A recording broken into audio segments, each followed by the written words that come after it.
कदाचित शेंबड्या पोरगाची शिंबूड आल्यानंतर तो नाकातून गेलो आणि तो शिंबूड आल्यानंतर त्याला मारून उपयोग नाही आणि ती उठते सकाळपारी आणि नाही उठत म्हणून ते शिनून उपयोग काही नाही.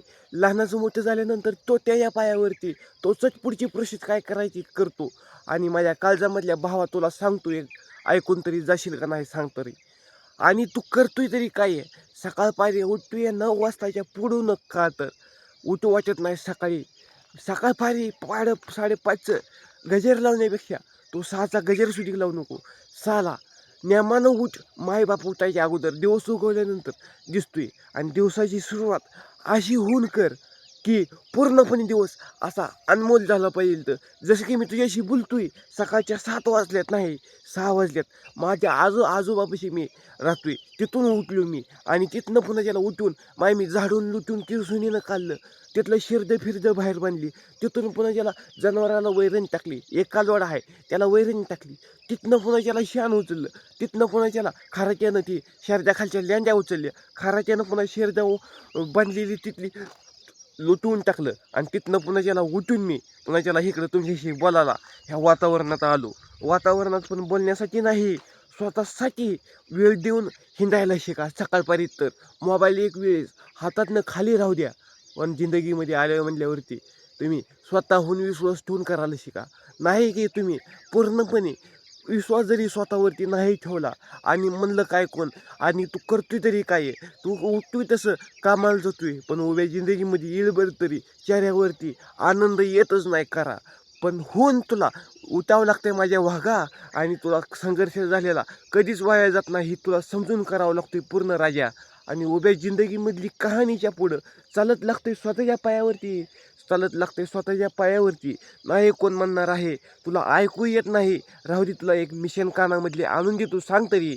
आणि चाललेलो रस्त्यावरून रस्ता पूर्ण करावा लागतोय माझ्या पूर्ण स्वतःच्या पायावरती. आणि पूर्ण झालेला संघर्ष कधीच वाया जात नाही माझ्या काळजामधल्या भावासारख्या दोस्ता आणि मित्रासारख्या माझ्या सहपरिवारा.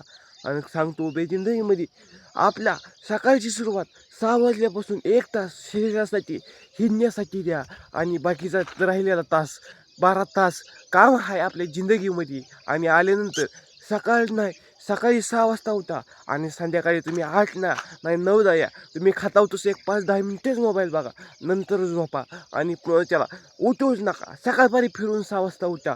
तुम्ही बघा येळभर तुमचा दिवस कसा होऊन जातोय हे पूर्णपणे तुम्हाला होऊन विचार करा.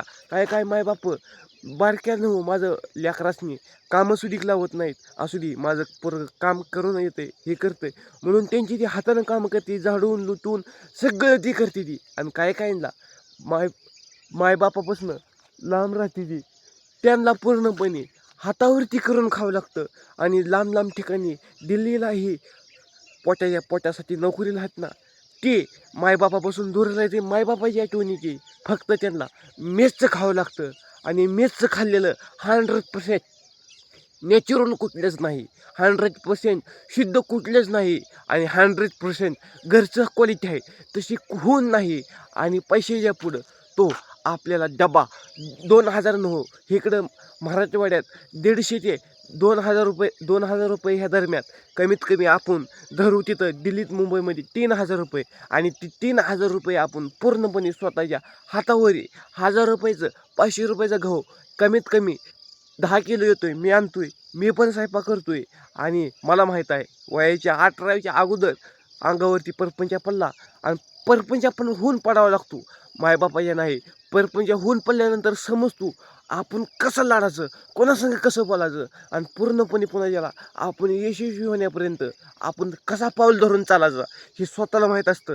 नाही मायबापाच्या भरोश्यावरती राहून पूर्णपणे आपण यशस्वी होत असतो. का जिंदगीला ती होऊन पुरणार नाही, ती पुरणार तर आपणच पुरणार आहे. आपण लहानाचं मोठं झालं लगे फिकीन झालं आपला परपंच आपण स्वतः बघून करावं लागतो. नाही मायबाप येणार आहे ते धावाला, वय त्यांचं झालं म्हणून नाही ते आधार देणार आहे ते फुलट. आपल्याला त्यांचं वय झाल्यानंतर एखाद्या चिमणीला आपण चारा वरण्याला तारा चिमणी लहानुशी आहे म्हणून ती आपल्या लहान्याला तिला हात नाहीत परंतु तोंडातून एक दाणा आणते आणि लहान्याच्या भूक मिटवते. का तर माझी माय आहे.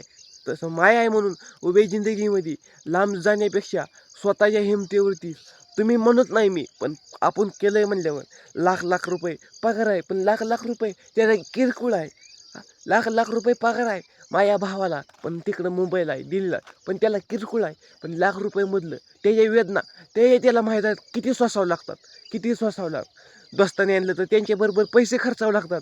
एक इथं चहा कमीत कमी 10 रुपयाला आहे, तिथं चहा 15-20 रुपयाला चहा. आणि एक स्टिंगची बाटली घ्यायची म्हणलं तरी इथं 20 रुपयाला आहे, तिथं 30 का 35 रुपयाला आहे. आणि उभ्या जिंदगीमध्ये मिठाचा पुडा इथं 10 रुपयाला आहे आणि मिठाचा पुडा तिथं 40 रुपयाला आहे. आणि अशी जिंदगीची कहाणी.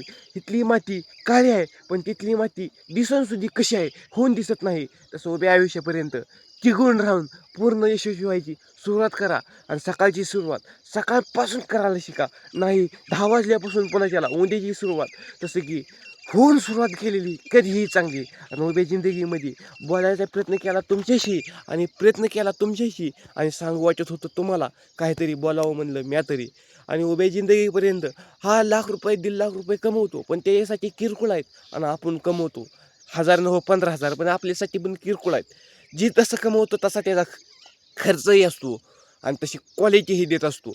आणि हातानं करून खाण्यापेक्षा स्वतःच्या हिमतीवरती आधी लहानाचं मोठं सुरुवात स्वतःच्या आधी करायला शिका.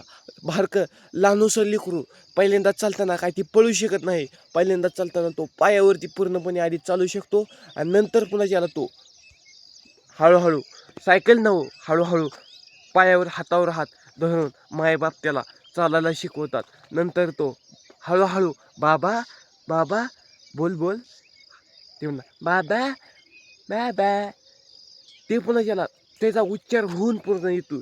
तसं जिंदगीमध्ये स्वतःला विचार करून सुरुवात स्वतःची कशी करायची हे माझ्या काळजामधल्या भावासारख्या तुकड्यानं तुम्हाला एकच विनंती आहे. आणि स्वतःहून बदलून करायला शिका आणि एक लाईक करा आणि सबस्क्राईबचा घंटा वर प्रेस करा.